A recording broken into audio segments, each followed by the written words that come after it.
मन्नू भंडारी की लिखी कहानी यही सच है। सामने आंगन में फैली धूप सिमटकर दीवारों पर चढ़ गई है और कंधे पर बस्ता लटकाए नन्हे नन्हे बच्चों के झुंड दिखाई दिए तो एकाएक ही मुझे समय का आभास हुआ। घंटा भर हो गया यहाँ खड़े खड़े और संजय का अभी तक पता नहीं। झुलझुलाती सी मैं कमरे में आती हूँ। कोने में रखी मेज पर किताबें बिखरी पड़ी हैं, कुछ खुली कुछ बंद। एक क्षण में उन्हें देखती रहती हूँ, फिर निरुद्देश सी कपड़ों की अलमारी खोलकर सरसरी सी नज़र से कपड़े देखती हूँ। सब बिखरे पड़े हैं। इतनी देर में यूं ही व्यर्थ खड़ी रही। इन्हें ही ठीक कर लेती, पर मन नहीं करता और फिर बंद कर देती हूँ। नहीं आना था तो व्यर्थ ही मुझे समय क्यों दिया। फिर यह कोई आज ही की बात है। हमेशा संजय अपने बताए हुए समय से घंटे 2 घंटे देरी करके आता और मैं हूँ कि उसी क्षण से प्रतीक्षा करने लगती हूँ। उसके बाद लाख कोशिश करके भी तो किसी काम में अपना मन नहीं लगा पाती। वह क्यों नहीं समझता कि मेरा समय बहुत अमूल्य है। थीसिस पूरी करने के लिए अब मुझे अपना सारा समय पढ़ाई में ही लगाना चाहिए, पर यह बात उसे कैसे समझाऊं। मेज पर बैठकर मैं फिर पढ़ने का उपक्रम करने लगती हूँ, पर मन है कि लगता ही नहीं। पर्दे के जरा से हिलने से दिल की धड़कन बढ़ जाती है और बार बार नज़र घड़ी के सरकते हुए कांटों पर दौड़ जाती है। हर समय यही लगता है, वह आया। तभी मेहता साहब की 5 साल की छोटी बच्ची झिझकती सी कमरे में आती है।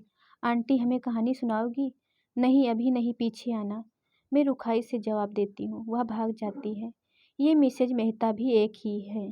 ये तो महीनों शायद मेरी सूरत नहीं देखती, पर बच्ची को जब तब मेरे सिर खाने को भेज देती है। मेहता साहब तो फिर भी कभी कभी 8-10 दिन में खैरियत पूछ ही लेते हैं, पर वे तो बेहद अकड़ू मालूम होती है।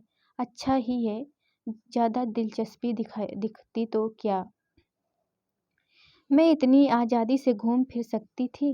खट खट, वही परिचित पदध्वनि। तो आ गया संजय। मैं बरबस ही अपना सारा ध्यान पुस्तक में केंद्रित कर लेती हूँ। रजनीगंधा के ढेर सारे फूल लिए संजय मुस्कुराता सा दरवाजे पर खड़ा है। मैं देखती हूँ, पर मुस्कुराकर स्वागत नहीं करती। हंसता हुआ वह आगे बढ़ता है और फूलों को मेज पर पटककर पीछे से मेरे दोनों कंधे दबाता हुआ पूछता है, बहुत नाराज हो? रजनीगंधा की महक से जैसे सारा कमरा महकने लगता है। मुझे क्या करना है नाराज होकर, रुखाई से मैं कहती हूँ। वह कुर्सी सहित मुझे घुमाकर अपने सामने कर लेता है और बड़े दुलार के साथ ढोंढी उठाकर कहता, तुम ही बताओ क्या करता। क्वालिटी में दोस्तों के बीच फंसा था, बहुत कोशिश करके भी उठ नहीं पाया। सबको नाराज करने आना बहुत अच्छा लगता है, नहीं लगता? इच्छा होती है कह दूं तुम्हें दोस्तों का ख्याल है, उनके बुरा मनाने की चिंता है, बस मेरी ही नहीं। पर कुछ कह नहीं पाती। एकटक उसके चेहरे की ओर देखती रहती हूँ। उसके सांवले चेहरे पर पसीने की बूंदें चमक रही हैं। कोई और समय होता तो मैं अपने आंचल से इन्हें पोंछ दिया होता, पर आज नहीं। वह मंद मंद मुस्कुरा रहा है। उसकी आंखें क्षमा याचना कर रही हैं, पर मैं क्या करूं? तभी वह अपनी आदत के अनुसार कुर्सी के हत्थे पर बैठकर मेरे गाल सहलाने लगता है। मुझे उसकी इसी बात पर गुस्सा आता है। हमेशा इसी तरह करेगा और फिर दुनिया भर का लाड़ दुलार दिखलाएगा। वह जानता जो है कि इसके आगे मेरा क्रोध टिक नहीं पाता। फिर उठकर वह फूलदान के पुराने फूल फेंक देता है और नए फूल लगाता है। फूल सजाने में वह कितना कुशल है। एक बार मैंने यूँ ही कह दिया था कि मुझे रजनीगंधा के फूल बड़े पसंद है, तो उसने नियम ही बना लिया कि हर चौथे दिन ढेर सारे फूल लाकर मेरे कमरे में लगा देता है। और अब तो मुझे भी ऐसी आदत हो गई है कि एक दिन भी कमरे में फूल ना रहे तो न पढ़ने में मन लगता है, न सोने में। ये फूल जैसे संजय की उपस्थिति का आभास देते रहते हैं। थोड़ी देर बाद हम घूमने निकल जाते हैं। एकाएक ही मुझे इरा के पत्र की बात याद आती है, जो बात सुनाने के लिए मेरे सवेरे से ही आतुर थी।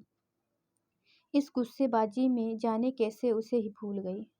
सुनो, इरा ने लिखा है कि किसी दिन भी मेरे पास इंटरव्यू का बुलावा आ सकता है, मुझे तैयार रहना चाहिए। यहाँ कलकत्ता से कुछ याद करते हुए संजय पूछता है और फिर एकाएक ही उछल पड़ता है। यदि तुम्हें वहाँ जॉब मिल जाए तो मज़ा आ जाए दीपा, मज़ा आ जाए। हम सड़क पर हैं, नहीं तो अवश्य ही उसने आवेश में आकर कोई हरकत कर डाली होती। जाने क्यों मुझे उसका इस प्रकार प्रसन्न होना अच्छा नहीं लगता। क्या वह चाहता है कि मैं कलकत्ता चली जाऊं उससे दूर? तभी सुनाई देता है, तुम्हें यह जॉब मिल जाए तो मैं अपना तबादला कलकत्ता से ही करवा लूँ हेड ऑफिस में। यहाँ की रोज़ की किचकिच से तो मेरा मन ऊब गया है। कितनी ही बार सोचा कि तबादले की कोशिश करूँ, पर तुम्हारे ख्याल ने हमेशा मुझे बांध लिया।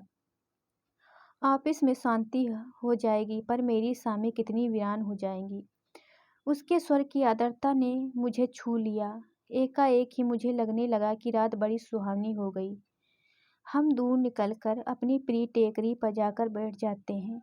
दूर दूर तक हल्की सी चांदनी फैली हुई है और शहर की तरह यहाँ का वातावरण धुएं से भरा हुआ नहीं है।